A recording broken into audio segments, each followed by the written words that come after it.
Friends, இன்னைக்கு வீடியோவில் நம்ம என்ன பார்க்க போகிறோம் அப்படின்னா 8th ஃபஸ்ட் டேர்மில் இருக்க பாலிட்டி தான் பார்க்க போகிறோம். Already 9th first term, second term, third டேர்மில் இருக்க பாலிட்டி வீடியோவாக போட்டிருக்கேன். பார்க்காதவங்க அதை பார்த்துட்டு இதை கண்டினியூ பண்ணுங்கள். வீடியோக்குள்ளே போகிறதுக்கு முன்னாடி this video sponsor by SPO digital marketing. SPO ஒரு பார்ட் டைம் ஜாப். இதில் நீங்கள் பேசிக்கான இன்டர்நெட் நாலேஜ் இருந்தால் நீங்களும் ஜாயின் பண்ணலாம். இதில் எந்த மாதிரி ஒர்க்கெல்லாம் இருக்கும் அப்படின்னா ஃபேஸ்புக், இன்ஸ்டாகிராமில் பிக்சர் ஷேர் பண்ணுறது, கண்டென்ட் ஷேர் பண்ணுறது, அந்த மாதிரி ஈஸியான ஒர்க்கு தான் இருக்கும். நீங்களும் இதில் ஜாயின் பண்ணணும்னா நான் ஸ்க்ரீனில் ஒரு நம்பர் தரேன், அதுக்கு வாட்ஸ்அப் பண்ணுங்கள். மேலும் இதை பற்றி ஃபுல் டீட்டெயில் நான் டிஸ்கிரிப்ஷனில் கொடுத்துருக்கேன். நீங்களும் செக் பண்ணிட்டு ஜாயின் பண்ணிக்கோங்க. வீடியோக்குள்ளே போலாம்.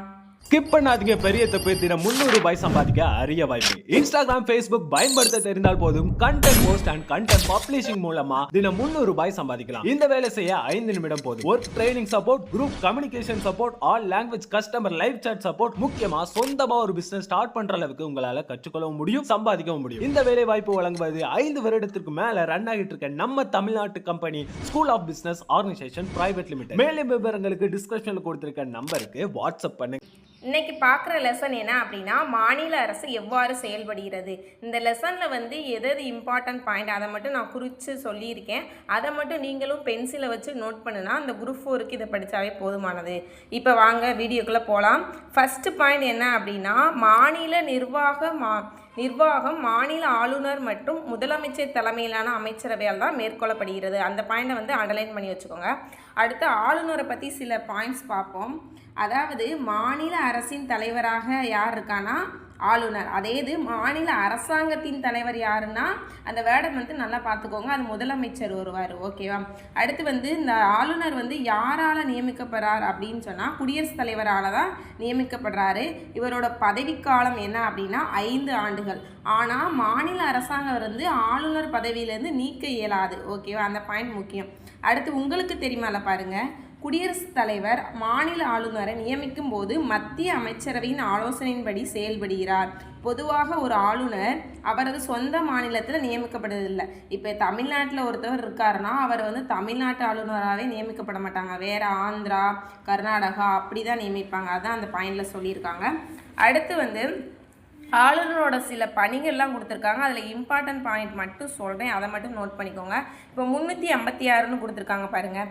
அதில் என்ன அப்படின்னா 356 ஆர்டிக்கலை பயன்படுத்தி ஒரு மாநிலத்தின் குடியரசுத் தலைவர் ஆட்சியை ஏற்படுத்துகிறார். யாருன்னா ஆளுநர் தான். அதுக்கு கீழே இருக்க கொஸ்டின் ஆல்ரெடி குரூப் 2ல் கேட்டிருக்காங்க. மாநிலத்தில் உள்ள பல்கலைக்கழகத்தின் வேந்தனாக செயல்படுவது யார் அப்படின்னா ஆளுநர் தான். அதுக்கடுத்து சட்டமன்றத்தின் ஒரு ஆங்கிலோ இந்தியன் உறுப்பினரை அவர்கள் போதிய அளவு பிரதிநிதித்துவம் பெறாத போது நியமிக்கிறார். அதுக்கு ஆர்டிக்கல் என்னன்னா 12th புக்கில் இருக்குது, 333 அதோட ஆர்டிக்கல். ஓகேவா? அதுக்கடுத்து மாநில அரசாங்கத்தின் ஆண்டு நிதிநிலை அறிக்கை ஆளுநரோட ஒப்புதல் பண்ணி தான் சட்டமன்றத்தில் நிறைவேற்றப்படும். அதைத்தான் கொடுத்துருக்காங்க. அடுத்து பார்க்க போகிறது முதலமைச்சர். முதலமைச்சர் அமைச்சரவையின் தலைவர் ஆவார். முதலமைச்சரோட பதவிக்காலம் நிலையான ஒன்று அல்ல. இது முக்கியமான பாயிண்ட், அதனால் நல்லா நோட் பண்ணிக்கோங்க. அடுத்து மாநில சட்டமன்றத்தில் எவ்வளோ பேர் இருக்கலாம், யாருக்கு எவ்வளோ ஓட்டு கொடுத்துருக்காங்க, எவ்வளோ பர்சன்டேஜ் அப்படின்னு சொல்லி பார்க்கலாம். 1/3 உறுப்பினர் மாவட்ட பஞ்சாயத்து நகராட்சி உறுப்பினராக தேர்ந்தெடுக்கப்படுறாங்க. அதே மாதிரி 1/3 உறுப்பினர் சட்டமன்ற உறுப்பினர்களாக தேர்ந்தெடுக்கப்படுகிறாங்க. 12 உறுப்பினர்கள் பட்டதாரிகள் தேர்ந்தெடுக்கப்படுறாங்க. 12 உறுப்பினர்கள் இடைநிலை பள்ளி ஆசிரியர், கல்லூரி, பல்கலைக்கழக ஆசிரியர், யூனிவர்சிட்டி ஆசிரியர்லாம் தேர்ந்தெடுக்கப்படுறாங்க. ஆனால் 1/6 தான் மாநில ஆளுநரால் தேர்ந்தெடுக்கப்படுறாங்க. இந்த கொஸ்டினும் கேட்டிருக்காங்க, அதனால் நல்லா பார்த்துக்கோங்க. ஓகேவா? அடுத்து கீழே நான் எழுதி வச்சுருக்கிறது ஈரவை சட்டமன்றம். ஈரவை சட்டமன்றம் எங்கெங்கே இருக்குது அப்படின்னு சொல்லி பார்த்துக்கோங்க. இது ஆல்ரெடி கேட்டிருக்காங்க. தெலுங்கானா, ஆந்திரா, கர்நாடகா, பீகார், உத்தரப்பிரதேசம், மகாராஷ்டிரா இதெல்லாம் ஈரவை சட்டமன்றம் இருக்க பகுதிகள். அதனால் நல்லா பார்த்து வச்சுக்கோங்க. அடுத்து என்னென்னா மாநில அமைச்சரவை. மாநில அமைச்சரவையில் தமிழ்நாட்டில் 234 சட்டமன்ற தொகுதி இருக்குது. இதில் 118 தான் பெரும்பான்மை பெற்ற அந்த கட்சி வெற்றி பெற்ற கட்சியாக அறிவிப்பாங்க. ஓகேவா? அடுத்து சைடில் சட்டமன்ற பேரவைக்கான தேர்தலில் போட்டியிடுறதுக்கான வயசு கொடுத்துருக்காங்க பாருங்க, 25. ஓகேவா? அடுத்து மாநில அரசாங்கத்தின் செயல்பாடு. சட்டமன்றம் ஆண்டுக்கு 2 அல்லது 3 முறையாவது கூடும். ஓகேவா? மாநில சட்டமன்றம் மாநிலத்தின் நிதியை கட்டுப்படுத்துகிறது. நிதி மசோதாவை சட்டமன்றத்தில் மட்டும்தான் கொண்டு வர முடியும். ஓகேவா, அதை தான் அந்த பாயிண்டை கொடுத்துருக்காங்க. அதுக்கடுத்து சட்டமன்றத்தில் தேர்ந்தெடுக்கப்பட்ட அந்த இடத்துல இருக்கு பாருங்க, சட்டமன்றத்தில் தேர்ந்தெடுக்கப்பட்ட உறுப்பினர்கள் குடியரசுத் தலைவரை தேர்ந்தெடுக்கும் தேர்தலில் பங்கேற்கின்றனர். அந்த பாயிண்ட் முக்கியம். அடுத்து ஈரவை சட்டமன்றம் ஆல்ரெடி சொல்லிவிட்டு அதை என்னென்னு பார்த்து வச்சுக்கோங்க, ஏன்னா இதுலேருந்து கொஸ்டின் கேட்டுக்கிட்டே இருக்காங்க. அடுத்து பின்னாடி வாங்க. ஒரு பெண் 18 வயதுக்கு முன்பாகவும் ஒரு ஆண் 20 வயதுக்கு முன்பாகவும் திருமணம் செய்து கொள்ள இயலாது. அந்த பாயிண்ட் ரொம்ப முக்கியம். அடுத்து சட்டங்களை நடைமுறைப்படுத்துதல். சட்டங்களை நடைமுறைப்படுத்துதல் மாநில அமைச்சரின் பணி. தமிழ்நாட்டில் சட்டமன்றம் சென்னையில் இருக்குது. ஓகேவா, அதாவது ஒரு மாநிலத்தின் சட்டமன்றம் அமைச்சரவைக்கு பொதுவாக எங்கு செயல்படுதோ அதுதான் அதோட தலைநகரம் சொல்லியிருக்காங்க.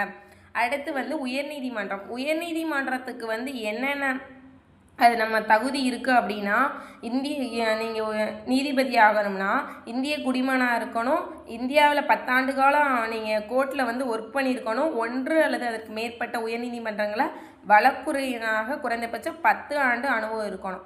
உயர்நீதிமன்றத்தின் நீதிபதியோட வயது என்ன அப்படின்னா 62. ஓகேவா, அதை ஞாபகம் வச்சுக்கோங்க. அடுத்து உயர்நீதிமன்ற அதிகாரம் பணிகளில் என்ன முக்கியமான பாயிண்ட் அப்படின்னா, சார்நிலை நீதிமன்றத்தின் நிலுவையில் உள்ள ஒரு வழக்கில் அதில் சட்ட முகாந்திரம் உள்ளது என உயர்நீதிமன்றம் திருப்தியுறுத்தும் போது இவ்வழக்கை எடுத்து தானே முடிவு செய்யலாம் அப்படின்னு சொல்லியிருக்காங்க.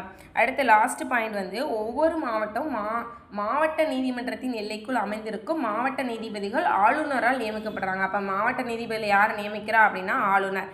அவ்வளோதான் ஃப்ரெண்ட்ஸ், இதோட இந்த லெசன் முடிஞ்சு. நாளைக்கு என்ன லெசன்னா, அடுத்த லெசன் பாலிட்டியில் என்ன இருக்குது அப்படின்னா குடிமக்களும் குடியுரிமையும். நாளைக்கு அந்த லெசன் வீடியோவாக போடுறேன். உங்களுக்கு என்னோடய வீடியோ பிடிச்சினா லைக் பண்ணுங்கள், ஷேர் பண்ணுங்கள், கமெண்ட் பண்ணுங்கள். முக்கியமாக உங்கள் ஃப்ரெண்ட்ஸ் யாராச்சும் டிஎன்பிசி Group 2 Group 4 படிக்கிறாங்கன்னா அவங்களுக்கு என்னோடய வீடியோவை ஷேர் பண்ணுங்கள். பின்னாடி 1 வேர்ட் கொடுத்துருக்கேன், இதை பார்த்து குறிச்சிக்கோங்க. ஓகே, அடுத்த வீடியோவில் பார்க்கலாம். பாய்.